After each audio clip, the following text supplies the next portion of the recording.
Right ఈరోజు ఇక్కడ ఈ అంజయ్య నగర్ లేఅవుట్ దీంట్లో దాదాపు ఒక 50-60 గజాల్లో 7 అంతస్తుల పైన అంటే దాదాపు 8th ఫ్లోర్లో కూడా కొంత కన్స్ట్రక్షన్ అంటే 7 అంతస్తుల బిల్డింగ్ కడుతున్నారు. ఒక పెంట్ హౌస్ కూడా అంటే దాని మొత్తం కలిపి దాదాపు 8 ఫ్లోర్స్ ఉన్నాయని అంటున్నారు.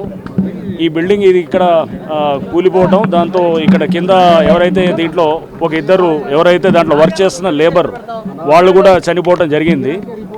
సో ఇక్కడ చూస్తే కనుక ఇది మనకి క్లియర్గా ఇది ఒక నాలా ఉన్నది, నాలా మీద బాక్స్ డ్రైన్ కూడా కట్టినట్టు కనబడుతున్నది. ఈ పక్కనంతా కూడా బిల్డింగ్స్ దాదాపు 7 అంతస్తులు అంతకన్నా 6 అంతస్తులు ఆ పైన ఉన్నటువంటి 50 గజాలు 60 గజాల్లో మనం చూస్తున్నాం ఈ బిల్డింగ్స్ అన్నీ కూడా. దీంట్లో చాలామంది హాస్టల్స్ కింద వచ్చి ఇక్కడ ఐటీ ఎంప్లాయీస్ లేకపోతే ఇతర వాళ్ళందరూ కూడా వాళ్ళు ఇక్కడ ఉండడం అది జరుగుతున్నది అనేది చెప్తున్నారు. అంటే ఇవన్నీ హాస్టల్స్గా వాడుతున్నారు.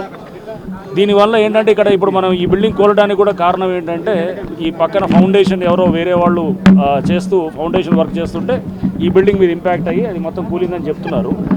బట్ ఒకటైతే ఇక్కడ చూస్తున్న బిల్డింగ్స్ బట్టి ఎవరికి సెట్ బ్యాక్లు ఏం లేవు, అన్ని బిల్డింగ్ ఆనుకొని ఉన్నాయి. అన్నీ ఒక్కొక్కడు 50 గజాల్లో ఒక మనం ఏది 7 అంతస్తులు 8 అంతస్తులు ఇట్లా కడుతున్నారు. ఈ బిల్డింగ్స్ అన్నింటినీ కూడా డెఫినెట్గా ఇవన్నీ నాలా పక్కన ఉన్నాయి. అండ్ అట్లానే సైబరాబాద్ మున్సిపల్ కమిషనర్ సృజన గారితో అండ్ అట్లానే స్థానిక ఎమ్మెల్యే గారు కూడా వారు కూడా చెప్తున్నారు, ఇంతకుముందు కూడా వీళ్ళందరి మీద కూడా కంప్లైంట్లు ఇచ్చామని. హైడ్రా మేము తప్పకుండా మేము కార్పొరేషన్ కలిసి ఇక్కడ ఈ బిల్డింగ్స్ అన్నింటినీ కూడా డిమాలిష్ చేయడం జరుగుతుంది. దాంట్లో ఆ బిల్డింగ్స్లో ఉన్న వాళ్ళందరినీ కూడా వాళ్ళని ఖాళీ చేయమని చెప్పి మేము రిక్వెస్ట్ చేస్తున్నాము.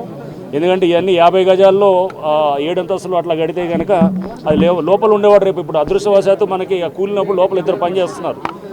అంటే అది కూడా అదృష్టవశాత్తు ఏదైనా కానీ కూడా అంటే ఏంటంటే ఇద్దరే ఉన్నారు. ఒకవేళ అక్కడ పడుకొని ఉంటే కనుక మీరు ఊహించుకోండి, అంటే ఇద్దరు చనిపోవడం దురదృష్టమే కానీ ఇంకా పెద్ద ఉపద్రవం అయ్యేదన్నమాట, అంటే పెద్ద డేంజర్ అయ్యేది. సో అది యాక్చువల్గా ఇంకా మనకి నైట్ టైం ఇట్లాంటిది ఏమైనా కూలినా కానీ కూడా మొత్తం హాస్టల్స్లో ఉంటే దాదాపు 10ల సంఖ్యలో చనిపోవడం ఇట్లాంటివి కూడా ఆస్కారం ఉంది. కాబట్టి వీళ్ళన్ని మీద ఇమ్మీడియట్గా మనం యాక్ట్ చేయాల్సిన అవసరం ఉంది. ఇప్పుడు హైడ్రా సిబ్బందితో పాటు స్థానికంగా ఉన్న ఫైర్ ఆఫీసర్స్ వాళ్ళ టీమ్స్, ఎన్డీఆర్ఎఫ్ టీమ్స్ అందరూ కూడా వచ్చారు. సో ఈ డెబ్రీ ఏదైతే ఉందో మొత్తం అదంతా కూడా దాన్ని క్లియర్ చేస్తాము. ఈ బిల్డింగ్స్ అన్నింటినీ కూడా చేస్తాము. ఇక్కడ ఎవరో ఈ సాజిద్ అని ఎవరో ఇట్లాంటి హాస్టల్స్ కట్టి అమ్ముతుంటాడంట, ఈ కట్టి అమ్ముతూ ఉంటాడంట అతను బిల్డింగ్స్ అన్నీ ఇట్లాంటివి ఉంటాయంట. డెఫినెట్గా ఆయన్ని కూడా చూస్తాం. చూసి ఇట్లాంటి బిల్డింగ్స్ ఎక్కడెక్కడ ఉంటాయి కనుక అన్నింటినీ కూడా డిమాలిష్ చేయడానికి కూడా మేము విత్ కార్పొరేషన్ తోటి కలిసి పనిచేస్తాం. ఇంతకుముందు ఇచ్చారని అంటున్నారు కమిషనర్ గారు, అది అప్పుడు ఆ వర్క్ కూడా ఆపిచ్చారు మళ్ళీ వాళ్ళు కడుతున్నట్టుంది. సో సో మనం ఈ బిల్డింగ్స్ అన్నింటినీ కూడా ఇమీడియట్గా మేము కొన్ని రోజుల్లోనే అన్నింటినీ కూడా తొలగించడం జరుగుతుంది. ఆ బిల్డింగ్లో ఉన్న వాళ్ళందరినీ కూడా మేము వెకేట్ చేయమని చెప్పి రిక్వెస్ట్ చేస్తాం. హైడ్రా కంప్లైంట్ చేసిన హైడ్రా పట్టించుకోవట్లేదు అని చెప్పేసి దీనికి సంబంధించిన సూపర్వైజర్ చెప్తున్నారు. మాకు ఇచ్చారా కంప్లైంట్? మా నోటీస్లో లేదు, మరి మాకైతే ఇచ్చినట్టయితే ఏం లేదు. ఈరోజు వాళ్ళు అన్నారు, ఈరోజు వచ్చి హైడ్రా కంప్లైంట్ చేస్తామని అసోసియేషన్ వాళ్ళు అన్నారు. మరి అయితే మాకైతే ఇచ్చినట్టు చేసిన మాట వాస్తవం అండి. 4 నెలల క్రితం అది ఆపారు కూడా, ఆపి సీజ్ చేశారు. మళ్ళీ 4 నెలలు ఊరుకున్న వ్యక్తి నిన్న మళ్ళీ మొదలు పెట్టాడు. మేము వచ్చే లోపు అన్ఫార్చునేట్ సిచ్యువేషన్. చాలా పక్కన చిన్న బాక్స్ నాలా ఉంది అని అన్నారు. సో మేము అదే మ్యాప్ తీసుకుంటున్నామండి. నాలా ఉందంటే అక్కడ నాలా ఉందంటే బాక్స్ డ్రైన్ ఉందంటే దాని అర్థం అక్కడ నాలా ఉన్నట్టు అనమాట. బాక్స్ డ్రైన్ అది తయారు చేశారు. నాలా ఉన్నదాన్ని ఇప్పుడు మనకి మ్యాప్లో కూడా చూస్తుంటే నాలా కనబడుతుంది. దాన్ని మెల్లిగా వాళ్ళు ఎంకరేజ్ చేసి దాన్ని బాక్స్ డ్రైన్ చేశారు.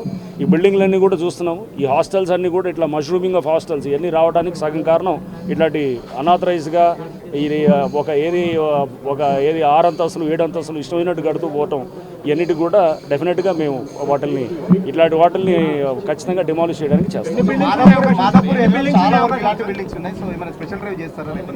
ఉండాలి మనకి అట్లాంటి లిస్టు మనకి ఏమైనా ఉంటే కమిషనర్ గారి దృష్టికి తీసుకొస్తే కనుక అప్పుడు మేము వారికి కూడా కావాలంటే మా సహకారం డెఫినెట్గా అందిస్తాం. హాస్టల్స్ అవన్నీ కూడా తీసుకొని వీల్ డూ ఎ డ్రైవ్ అది చేస్తాము డెఫినెట్గా.